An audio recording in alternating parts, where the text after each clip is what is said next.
Hello everyone, this is the part 2 of computer hardware. ठीक है। तो पिछले दिन मैंने बताया था कि कौन सा कंपोनेंट कैसे काम करते हैं। ठीक है। आज जो पहले वाला कंपोनेंट था ना, सीपीयू, उसका ही कुछ पोस्टमार्टम करेंगे। ठीक है। तो फर्स्ट ऑफ ऑल, पार्ट 1 में बताया था कि दो टाइप के सीपीयू होते हैं। एक होता है x86 वाला, ये दो जो है, हाँ यही दो, x86, और एक है आर्म बेस्ड M1 और स्नैपड्रैगन, जो भी कह लो। ठीक है। तो आज जो मैं बताऊंगा वो बताऊंगा x86 के बारे में। यहाँ पर जो नाम लिखा हुआ है ना सीपीयू का, इसका मतलब क्या है, यहाँ पर जो लिखा है इसका मतलब क्या है, वो मैं बताऊंगा।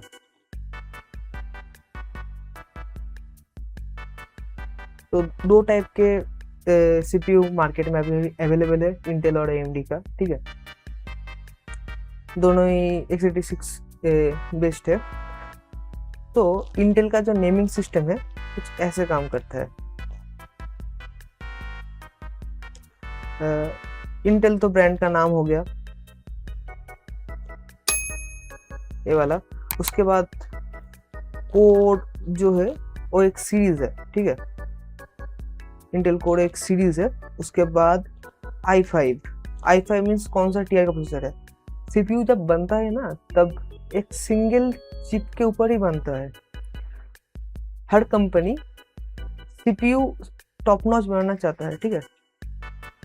जब एक सिलिकॉन वेफर से जब चिप बनता है, तब कंपनी चाहता है कि हर चिप i9 ही हो।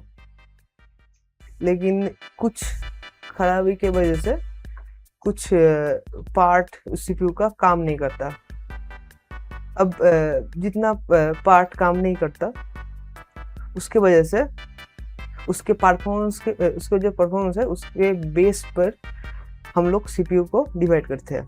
अगर पूरा सिलिकॉन चिप जो है वो टोटली काम कर रहा है, उसका मतलब है i9। अगर सिलिकॉन चिप का 2 और 3 कोड काम नहीं कर रहा, उसका मतलब है i7। उसके बाद 4 और 5 कोड अगर काम नहीं करता है तो है i5। उसके बाद अगर मान लो 24 कोड में से लगभग 18 कोड काम नहीं कर रहा, वो बनता है i3।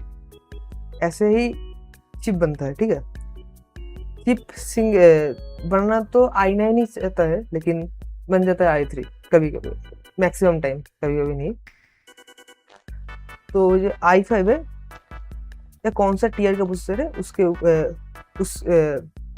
उसको डिफाइन कर सकते हैं इस नाम से, i5, i3, i7, इससे।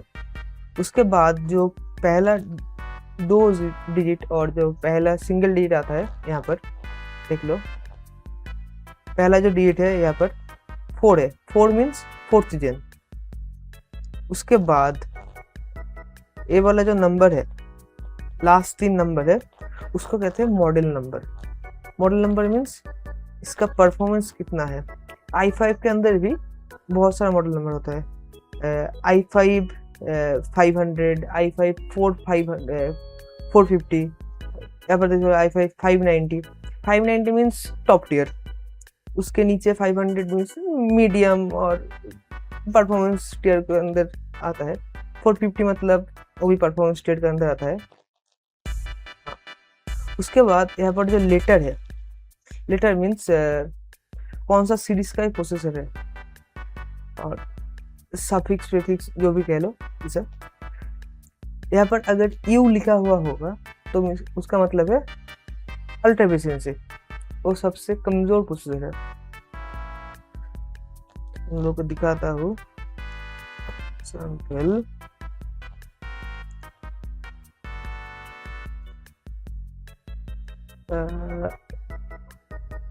इंटेल i5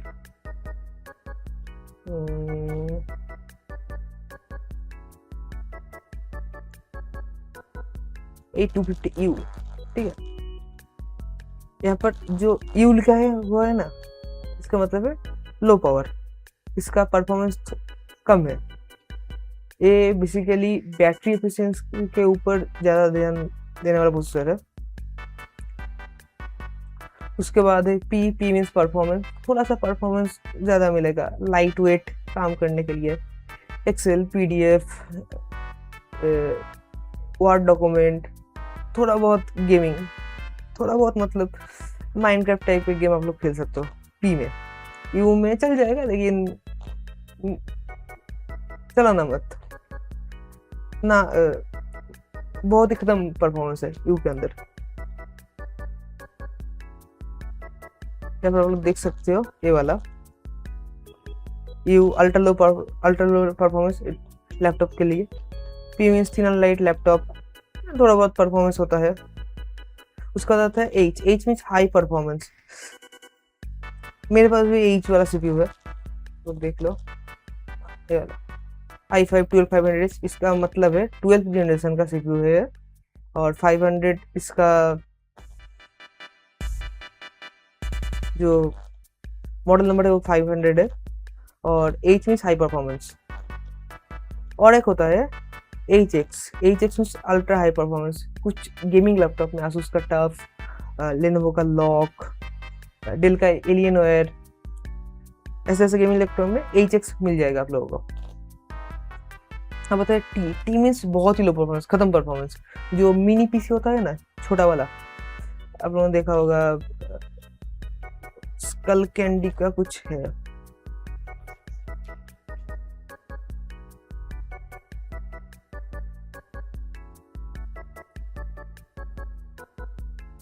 रुको मिनी पीसी देख सकते हैं।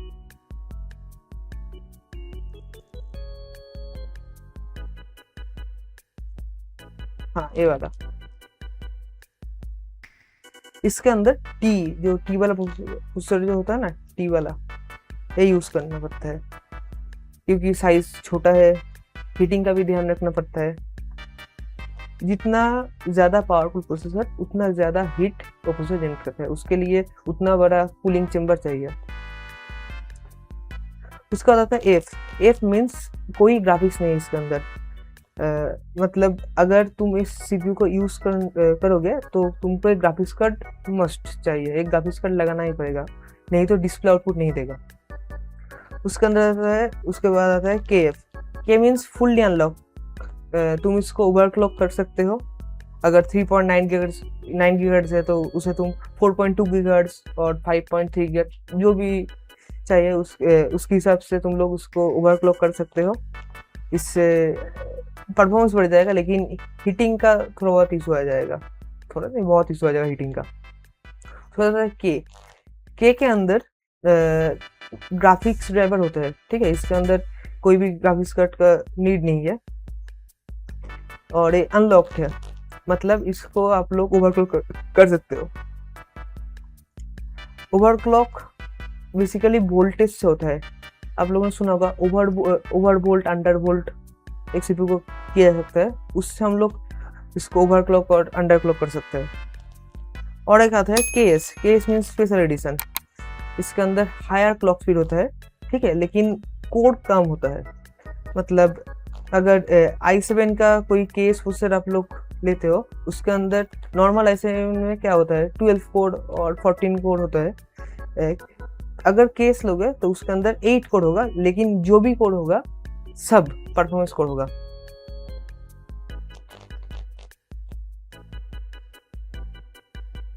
ये हो गया इंटेल का। अब आते हैं राइजन पे। राइजन का भी कुछ सिमिलर है, ठीक है। राइजन कंपनी का नेम है राइजन, और जो भी करो इसका सीरीज का नेम है राइजन, ठीक है। यहाँ पर जो कोड था ना उसी का राइजन उसका सीरीज का नेम है। बेसिकली सीपीयू जिस ब्रांड बनाता है उस ब्रांड का नाम है AMD। उसके बाद ये वाला जो लेटर आता है उससे कहता है टीयर, कौन सा टीयर का प्रोसेसर है। इंटेल में क्या था, i5 इसका टीयर था। यहाँ पर ये जो 7 लिखा है राइजन 7 वो इसका टीयर है।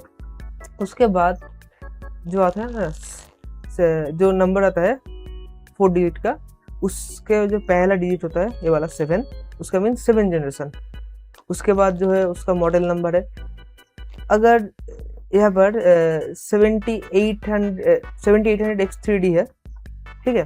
यहाँ पर 7900 होगा तो 7800 से ज़्यादा पावरफुल होगा basically.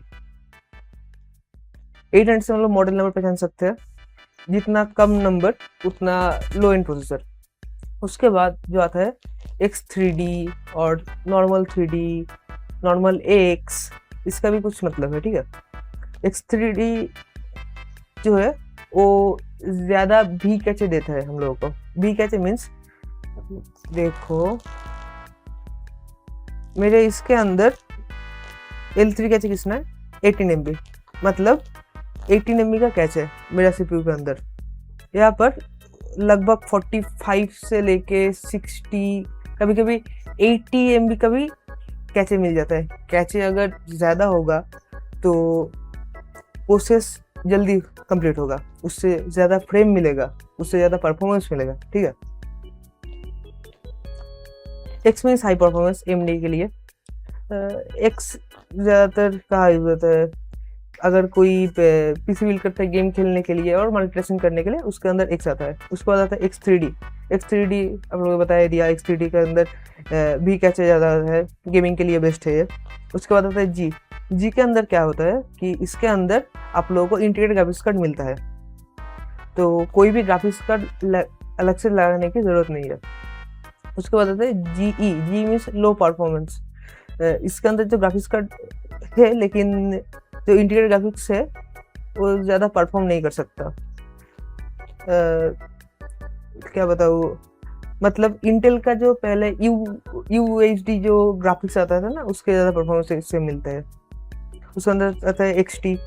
XT means high performance, लेकिन क्लॉक ज़्यादा ही हाई है, लेकिन कोड इसमें कम है XT में। उसके बाद आता है HX बेसिकली लैपटॉप के लिए यूज़ होता है, ठीक है। इसके अंदर हाई परफॉर्मेंस होता है और इसके अंदर ग्राफिक्स कार्ड मिलता है। उसके बाद आता है HS मीन्स थोड़ा सा लो परफॉर्मिंग लैपटॉप के लिए। अगर आप लोग एसर देख लो और क्या बताओ लेनोवो का लॉक सीरीज और गेमिंग पैड सीरीज देख लो, उसके अंदर HS यूज होता है। उसके बाद आता है U सीरीज, एकदम खत्म परफॉर्मेंस, ठीक है, लो पावर लैपटॉप के लिए। बेसिकली इसमें हम लोग सिर्फ वर्ड, एक्सेल, PDF डॉक्यूमेंट वाला जो काम होता है ना ऑफिस वाला, वही कर सकते हैं, उससे ज़्यादा कुछ नहीं कर सकते इसके अंदर। एक है AMD वाला। अगर और भी कुछ जानना है CPU के बारे में, प्लीज़ मुझे कमेंट कर देना। अब आते हैं SSD कैसे काम करता है। पहले दिन मैंने बताया था कि हार्ड डिस्क कैसे काम करते हैं, आज बताऊंगा SSD कैसे काम करते हैं। SSD के अंदर यूज होता है ये वाला, और देख सकते हो इसका कहते हैं NAND चिप। बेसिकली एक स्टैक के ऊपर स्टैक करके सिलिकॉन का लेयर होता है, उसके अंदर डेटा स्टोर होता है, आइदर 0 और 1 और चार्ज और नॉट चार्ज, ठीक है। आप लोग एक टेस्ट देख लेना, यूट्यूब में अवेलेबल है। अगर पेन ड्राइव में कुछ डेटा स्टोर करते हैं तो पेन ड्राइव का वजन बढ़ जाता है, अगर पेन ड्राइव खाली है तो उसका वजन कम होता है। इस NAND चिप सिर्फ डेटा स्टोर करते हैं, लेकिन SSD को काम करने के लिए एक SSD कंट्रोलर की चाहिए, ठीक है। SSD कंट्रोलर कहाँ पर लगा हुआ था, इसके सामने ये वाला जो है ना, इसे कहते हैं SSD कंट्रोलर। बाकी ये तीन तो नॉर्मल आप लोगों का NAND चिप है जो डेटा स्टोर करते हैं। एक कंट्रोलर ठीक कर देते हैं कि कौन सा डेटा किस चिप में स्टोर होगा और चिप के कौन से पोजीशन में स्टोर होगा। अगर आपको इस NAND चिप के बारे में और SSD के बारे में कुछ डिटेल में जानना है तो एक चैनल है, उसका नाम है ब्रांच एजुकेशन, ठीक है। ब्रांच एजुकेशन चैनल को आप लोग फॉलो करिए, उसके अंदर एक वीडियो मिल जाएगा हाउ SSD वर्क्स, उसको देखिए, पूरा समझ में आ जाएगा। वो बहुत अच्छा एनिमेशन बनाता है, मैं तो बहुत बड़ा फैन हूँ उसका, ठीक है। एक है NAND चिप। इस NAND चिप के अंदर एक छोटा छोटा सेल होता है, ठीक है। इस छोटे छोटे सेल में डेटा स्टोर होता है। अगर डेटा इस SSD कंट्रोलर से होकर एक खाली सेल में जाकर रुकता है, यहाँ पर मल्टीपल लेयर, मतलब कितना 100 और 200 लेयर ऑफ सिलिकॉन है, ठीक है। एक मैट्रिक्स की तरफ काम करता है, 3D मैट्रिक्स जो होता है ना, 3D मैट्रिक्स की तरफ काम करता है इस नैंड चिप। इस नैंड चिप के अंदर हम लोग डेटा स्टोर करते हैं। नैंड चिप कहाँ यूज होता है आप लोग पूछिए, तो नैंड चिप बेसिकली आपके जो फोन है, फोन में आप लोग सुना ही होगा UFS 2.2 स्टोरेज, eMMC स्टोरेज, और UFS 4.1 स्टोरेज, UFS 3.0 स्टोरेज, ठीक है। उसके अंदर नैंड चिप होता है। कैमरा का जो SD कार्ड होता है बड़ा वाला, ठीक है, उसमें भी नैंड चिप होता है। जो छोटा वाला SD कार्ड आप लोगों ने देखा होगा, जो फोन में पहले लगता था, अभी भी लगता है कुछ कुछ फोन में, लो एंड फोन में। अगर आप लोग हाई एंड फोन खरीदोगे उसमें SD कार्ड का कोई जगह ही नहीं है, कोई स्लॉट भी नहीं है, ठीक है। उस SD कार्ड में भी नैंड चिप यूज होता है। और पेन ड्राइव जो होता है, पेन ड्राइव में भी नैंड चिप यूज होता है, लेकिन उसका रीड एंड राइट स्पीड कम होता है। यहाँ पर जो नैंड चिप है इसका रीड एंड राइट स्पीड बहुत ज़्यादा है। बेसिकली नैंड चिप 3 ब्रांड बनाता है, एक है सैमसंग, एक है SK हाइनिक्स और एक है माइक्रोन। ये तीनों ही ब्रांड इस चिप को बनाता है। और जो SSD कंट्रोलर है वो डिपेंड करता है किस ब्रांड ने कौन सा वाला कंट्रोलर यूज किया है। ये जो कंट्रोलर है, इस कंट्रोलर में अंदर भी एक CPU होता है, इसके अंदर भी कुछ KB रैम होता है, इसके अंदर भी कुछ KB रोम भी होता है, जिसके अंदर हम लोग प्रोग्राम कर सकते हैं SSD की कैसे काम करेगा। कुछ कुछ SSD के अंदर 3D भी कैसे भी होता है गेमिंग के लिए, कुछ कुछ गेमिंग SSD मिलता है, लाइक XPG आप लोगों ने नाम सुना ही होगा। उसके अंदर 3D भी कैसे है SSD के अंदर, उससे फ़ायदा क्या होता है, गेमिंग में बहुत ज़्यादा फ़ायदा होता है, डेटा रीड एंड राइट करने में बहुत ज़्यादा फ़ायदा होता है। अगर कोई एडिटिंग करता है, वीडियो एडिटिंग, फोटो एडिटिंग, उसमें भी काम आता है। ये तो क्या SSD वाला बात, ठीक है। ये 2.5 इंच SSD में सेम चीज़ होता है। ये जो छोटा वाला M-SATA SSD देख रहे हो, इसमें भी सेम चीज़ होता है। NVMe SSD में सेम चीज़ होता है। अब आता है हार्ड डिस्क के ऊपर। हार्ड डिस्क कैसे काम करता है, ठीक है। पहले दिन बताया था, इसको कहते हैं एक्चुएटर, जो इसको इधर से इधर मूव करने में हेल्प करता है। एडिट कर लेता हूँ, हाँ। इसको इस डायरेक्शन से इस डायरेक्शन तक मूव करने में हेल्प करता है। उसके बाद आता है प्लेटर। ये जो डिस्क है, ये डिस्क के अंदर एक छोटा छोटा करके एक सेक्टर होता है, ठीक है। मान लो ऐसा एक डिस्क है, यहाँ पर एक छोटा छोटा करके एक सेक्टर है। इस सेक्टर में कुछ बाइट स्टोरेज होता है, जो डायरेक्टली इसके अंदर एक लेज़र है, इस हेड के अंदर वो राइट कर सकता है लेज़र से, और लेज़र से रीड भी कर सकता है, ठीक है। राइट कैसे होता है, डायरेक्ट लेज़र इस प्लेटर के अंदर फेंको, ठीक है, प्लेटर के अंदर डेटा स्टोर हो जाएगा। रीड करना होगा तो कैसे, फिर से लेज़र फेंको, लेज़र फेंकने के बाद जो रिफ्लेक्शन होगा, यहाँ पर एक फोटो डायोड होता है, फोटो डायोड उसको रीड करता है इस प्लेटर, इस सेक्टर के अंदर कौन सा वाला डेटा है। इसे, ठीक है, बहुत बड़ा प्रॉब्लम है, ठीक है। अगर आप लोगों ने साइंस में पढ़ा ही होगा, सेंट्रीफ्यूगल फोर्स कहते हैं, ठीक है। सेंट्रीफ्यूगल फोर्स के वजह से क्या होता है कि बाहर वाला जो पोर्शन होता है उसका स्पीड ज़्यादा होता है, और अंदर वाला जो पोर्शन होता है उसका स्पीड कम होता है। मतलब यहाँ पर इस वाला पोर्शन में जो SSD स्पिन करेगा उसका स्पीड ज़्यादा होगा, और इस वाले पोर्शन में SSD जब स्पिन करेगा उसका स्पीड कम होगा। तो अगर हम लोग इस बाहर वाले पोर्शन में कुछ डेटा स्टोर करते हैं तो जल्दी रीड और राइट होगा। अगर इस अंदर वाले सेक्शन में हम लोग डेटा स्टोर करते हैं, रीड एंड राइट स्लो होगा, क्योंकि प्लेटर धीमे घूमेगा। इसीलिए हम लोग पहले दिन में SSD का मतलब हार्ड डिस्क का पार्टीशन करते थे। पार्टीशन मतलब क्या, पार्टीशन मतलब मान लो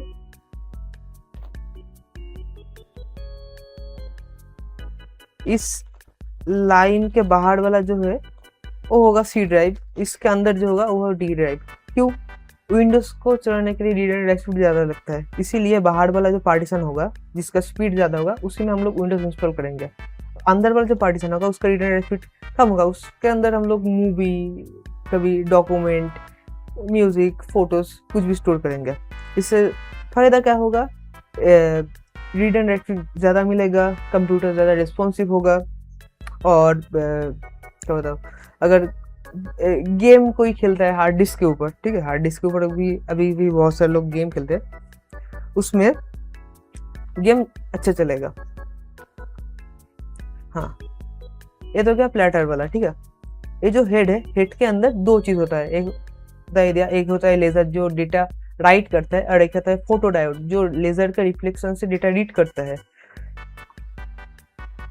और इसको कहते हैं एक्चुएटर आर्म, ये वाला जो पोर्शन है इसको कहते हैं एक्चुएटर आर्म, जो मेन हेड को होल्ड करके रखता है इस प्लेटर के ऊपर।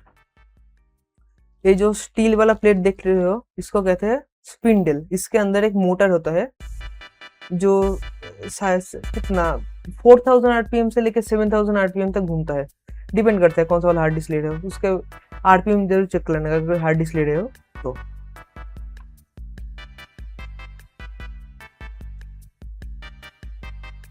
ये जो छोटा वाला बियरिंग है इसको कहते हैं एक्चुएटर एक्सिस, आप लोग देख ही सकते हो। तो आज के लिए इतना ही। अगर कोई भी क्वेश्चन होगा तो डायरेक्ट कमेंट सेक्शन खाली है, उसमें कमेंट कर सकते हो, और चाहे तो हम लोग को डीएम भी कर सकते हो, सब लिंक डिस्क्रिप्शन में मिल जाएगा। So subscribe our channel and please share this video and like this video. So bye.